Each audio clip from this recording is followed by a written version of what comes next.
আজকে আবার একটা নতুন রেসিপি নিয়ে চলে এসেছি। এটা হলো মোচা দিয়ে ধোকার ডালনা।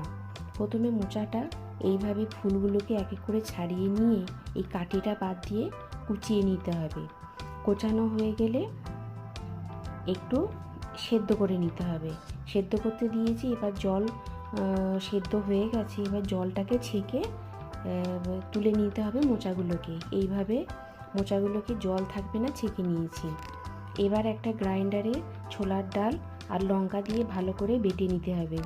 বাটা হয়ে গেলে মোচা আর ডাল একসাথে মিশিয়ে তার ভেতরে পেঁয়াজ, লঙ্কা কুচি, আদা বাটা, রসুন দিয়ে আর একটু জিরে গুঁড়ো, নুন, মিষ্টি, হলুদ দিয়ে ভালো করে একটা পেস্ট মতো বানিয়ে নিতে হবে। এরপর গরম তেল রেডি হয়ে গেলে এক এক করে বড়ার আকারে ছেড়ে ভেজে নিতে হবে। এক পিঠ ভাজা হয়ে গেলে অন্য পিঠ উল্টে চেপে ভালো করে ভেজে নিতে হবে। এটা ভাজা হতে হতে আমি একটা গ্রেভির জন্য পেস্ট বানিয়ে নিয়েছিলাম। পেঁয়াজ, টমেটো, কাঁচা লঙ্কা, আদা, রসুন দিয়ে একটা ভালো করে গ্রেভি বানিয়ে নিয়েছিলাম। বড়া প্রায় সব ভাজা হয়ে গেছে।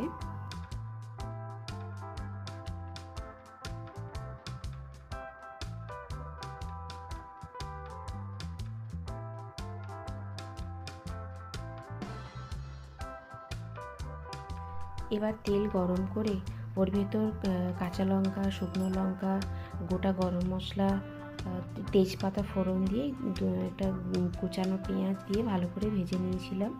তার উপর দিয়েছি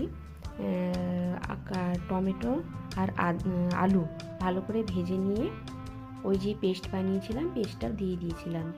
এবারে ভালো করে মিনিট 10 মতো কষতে হবে। লঙ্কা গুঁড়ো দিয়ে আরও 5 মিনিট কষিয়ে জল দিয়েছি। এরপর আলু ভালো করে সেদ্ধ হয়ে গেছে। এর ওপর যে ভাজা বড়াগুলো আছে ওই বড়াগুলোকে দিয়ে দেবো। মিনিট 10 মতো ফুটে এলে একটু হালকা ঘি আর ওপর থেকে চেরা কাঁচা লঙ্কা দিয়ে নামিয়ে দিলে দারুণ হবে খেতে। এই রেসিপিটা আমার মায়ের কাছ থেকে শেখা। কেমন হয়েছে তোমরা অবশ্যই কমেন্টে জানিও।